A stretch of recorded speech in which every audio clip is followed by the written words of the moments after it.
Hi students, welcome to accounts challenger. आज हम लोग करेंगे डिवेंचर रिडेम्पशन ऑफ डिवेंचर। इस डिवेंचर का साम में क्या स्पेशलिटीज है? एक है प्रोराटा अलॉटमेंट है साम में, प्रोराटा। नंबर 2 10% फिक्स्ड डिपॉजिट में जमा किया था, दैट इज कुछ जब फिक्स्ड डिपॉजिट जो करेंगे वहाँ पे इंटरेस्ट भी मिलेगा एंड टीडीएस भी डिपॉजिटेड है, टीडीएस। ओके, तो शाम को हम रीड आउट करता है। तो on 1/4/16 Ayushman limited invited applications for receiving 5,000 10% debenture of ₹100 each at a premium of 4%, repayable at the end of third year at a premium of 10%। मतलब 4% प्रीमियम में इशू किया था और redeemable at a premium of 10%। Okay, the application for 7,000 debentures were received, that is a over subscription of debentures, and debentures were allotted on pro rata basis। तो pro rata basis मतलब इसमें तो पूरा 100 मिल ही गया था, तो शेयर का तरह इसमें pro rata का चक्कर नहीं है, क्योंकि यहाँ पे पूरा 100 का 100 रुपीज ही मिल गया। इसका मतलब है जो 7,000 डिवेंचर्स है वो लोग को pro rata बेसिस में 5,000 डिवेंचर्स ही मिलेगा। मतलब जो 7,000 के लिए अप्लाई किया था वो लोग को 5,000 शेयर ही मिलेगा, 700 के लिए अप्लाई किया उसको 500 मिलेगा। इस रेशियो में वो सबको डिवेंचर को डिस्ट्रीब्यूट कर दिया। इसका मतलब है नॉर्मल जो प्रोराटा होता है, एक्सेस जो डिवेंचर्स है हम लोग अलॉटमेंट के साथ एडजस्ट करता है। इस सब में ऐसा नहीं है, क्योंकि रिफंड ही करना पड़ेगा, because all the amount is received along with the allotment. Okay, the director decided to transfer the minimum amount to DRR। What is that minimum amount? That is 25% of the total issue price of the debentures, that is 5 lakh का। In this 5,000 debentures issue था तो 5 लाख का 25%। Company invested on 1/4/18 necessary amount in 10% fixed deposit in bank account as per the provision of the Companies Act 2013। that is necessary amount कितना? जिस साल में redemption करेगा उसका एक साल पहले जस्ट 30th अप्रैल और 1st अप्रैल कितना इन्वेस्ट करेंगे? 15% of the total amount of debentures to be redeemed. इस समय डिवेंचर्स रिडीम्ड एट लामसाम, मतलब at the end of 3 year पूरा डिवेंचर का रिडीम्शन करना पड़ेगा। इसलिए टोटल 5 लाख का ही 15% हमको इन्वेस्ट करना पड़ेगा।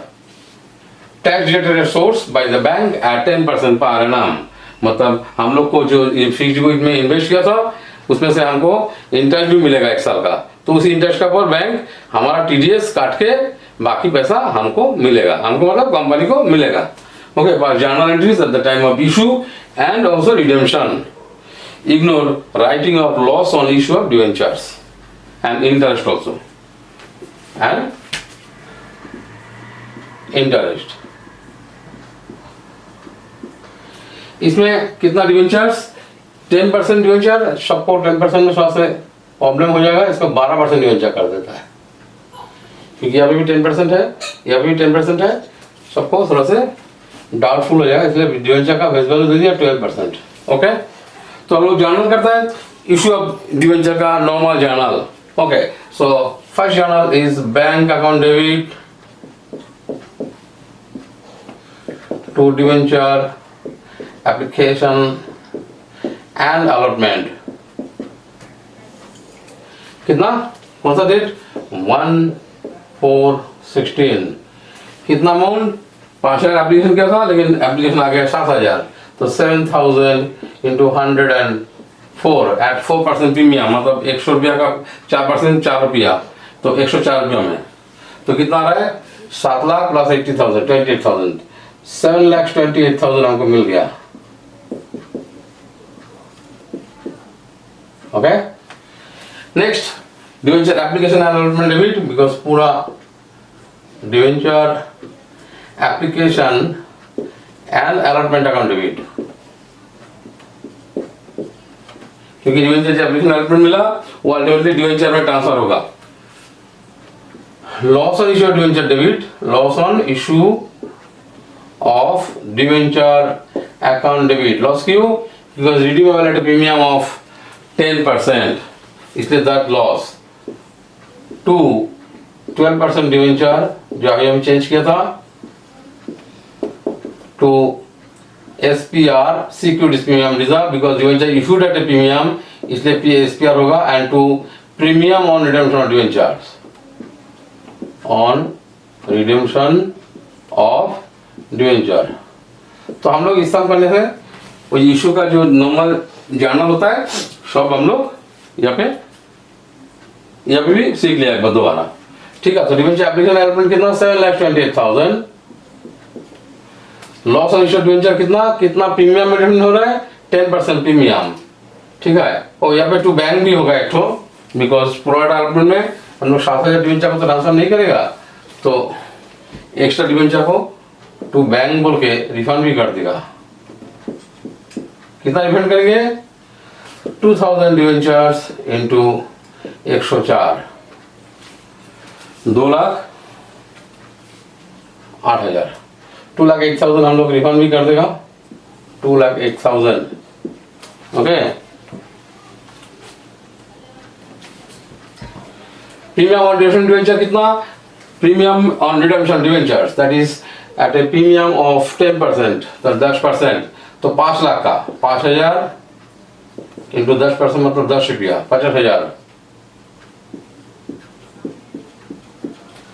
टू SPR 5,000 इंटू 4 करके 20,000, टू 12% डिवेंचर हमेशा face value 5,000 into 100 5 lakh, loss on issued debenture जितना प्रीमियम ऑन रिडेम्पशन उतना ही लॉस होता है, दैट इज 50,000। ये जो प्रीमियम इसका साथ इसका हमेशा सेम रहता है, प्रीमियम ऑन डिवेंचर्स नॉर्मली, अगर डिस्काउंट में इशू होगा तो डिफरेंट होता है। दिस इज ऑल, तो 7,78,000, और यहाँ पे कितना रहा है 5 to 7,78,000। ओके, तो इशू ऑफ डिवेंचर्स का इशू का entry is over. Okay, now जो मेन है premium on redemption, how to redeem. तो रिडेम्पशन ऑफ डिवेंचर का पहले जो 6 फॉर्मेलिटीज है, व्हाट आर द फॉर्मेलिटीज, पहले ही 1 साल पहले 31 मार्च 3 साल बाद रिडेम्पशन करना है, दैट इज 17, 18, 19, तो 18 का 31 मार्च, तो 31 मार्च 18, बिकॉज 19 में रिडेम्पशन करना है 6 years, 31 मार्च 18 में हमको रिडेम्पशन का पहले total face value of the debenture जैसे 5 लाख का 25% to be transfer to DRR, मतलब एक तो DRR क्रिएट करना पड़ेगा out of the surplus in statement of PL। तो surplus in statement of PL account debit to debenture redemption reserve DRR, कितना 5 lakh total face value into 25%, तो 1,25,000, 1,25,000। First formality. Second, as per the SEBI guidelines, second बोला था on 1/4 कौन सा date 1/4/18 में company DRI में invest करना पड़ेगा, that is the SEBI guidelines का सेकंड पॉइंट, दैट इज 15%, कौन तो 1/4/18 15%, तो इज जर्नल है इसके लिए, क्या journal 15% of the total redemption face value of the redemption price to be invested in the DRI, debenture redemption investment account. So DRI account debit, investment is always assets, so assets account debit, DRI account debit to bank, 15% DRI भी लिख सकता है, कितना DRI to bank 5 lakh redemption करना है into 15%, 5 lakh का 15%, 75,000 हमको invest करना पड़ेगा। क्यों इन्वेस्ट करना पड़ेगा, बिकॉज सभी गाइडलाइन बोला 15% तक इन्वेस्ट कर दो, क्योंकि जब नेक्स्ट ईयर जब आएगा रिडम्पशन का टाइम आएगा तब 85% तुम्हें मेरा कंपनी का बैंक बैलेंस से चला जाएगा, थोड़ा सा हेल्प हो गया, 1 साल पहले ही 15% इन्वेस्ट करके सेविंग्स करके, ओके, इसलिए 15% इन्वेस्ट कर दिया था। नाउ जब रिडम्पशन का टाइम आया, दैट इज 31 मार्च 19, ये पूरा बैंक जो इन्वेस्ट किया था उसका पैसा बैंक कंपनी को मिल जाएगा, ठीक है, फिर उसी पैसा से एंड प्लस न्यूली 85% जो पैसा बैंक से बिजनेस का बैंक अकाउंट से उठा के डिवेंचर को रिडम्पशन करना पड़ेगा। तो जर्नल इसको एनकैश करेंगे। तो what is the journal entries for encashment? तो बैंक अकाउंट डेबिट, लेकिन इसमें इसे हमको जो इंटरेस्ट भी मिल रहा है इस स्पेशल सम में, बिकॉज हम जहाँ पे इन्वेस्ट कर दिया वहाँ पे 10% इंटरेस्ट भी मिलेगा, तो उसी इंटरेस्ट के ऊपर बैंक टीडीएस काट के भी रखेगा। तो journal is bank account debit, TDS deposited account debit, TDS deposited account debit to DRI, जितना डिवेंचर रिडम्पशन इन्वेस्टमेंट जो 10% account, and to interest received account कितना? सो टू DRI, जो DRI में जितना डेबिट था उतना क्रेडिट कर देता है 75,000 पूरा DRI। 10% इंटरेस्ट अर्न करेंगे 7,500 बिकॉज 10% फिक्स डिपॉजिट में इन्वेस्ट किया था। तो 7,500 के ऊपर 10% जो टीडीएस है बैंक काट के रख देगा, इसलिए टीडीएस डिपॉजिटेड 750 रुपया। सो बाकी अमाउंट मिल जाएगा 77,500 माइनस 750 कितना रहा? 82,500। तो 82,500 से तो दैट इज 81,750, 81,750 हमको मिल जाएगा। ओके, नाउ द रिडम्पशन का एंट्री, 2 एंट्रीज रिडम्पशन का। What is the redemption entries? First entry is debenture उस टाइम में डेबिट किया था, अभी क्रेडिट किया था, अभी डेबिट करेंगे। तो 12% debenture account debit, 12% debenture account debit, मुझे पहले डेबिट किया था, क्रेडिट किया था, अभी डेबिट होगा। Premium on redemption account debit, premium on redemption account debit to debenture holder account। 12% debenture मतलब always change value, that is 5 lakh पूरा रिडम्पशन करना पड़ेगा। प्रीमियम कितना? 50,000 पहले से ही हम लोग प्रोवाइड करके रखा था, यहाँ पे लिखा था प्रीमियम क्रेडिट, अभी डेबिट करके कैंसिल हो रहा है। टू डिवेंचर होल्डर को एक्चुअली 5,50,000 हमको रिकमेंड करना पड़ेगा ना, हमको पेमेंट कर दो।